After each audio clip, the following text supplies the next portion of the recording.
So this is the morning after we've had our big snowstorm and our 2019 Polar Vortex that's going on.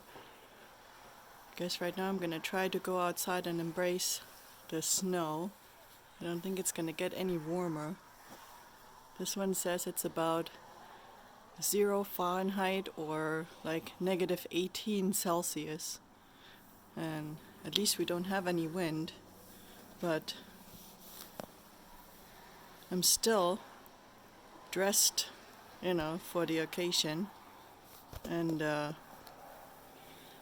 trying to see what happens. I'm gonna go take some pictures, take some more videos. This is just off our back porch. So,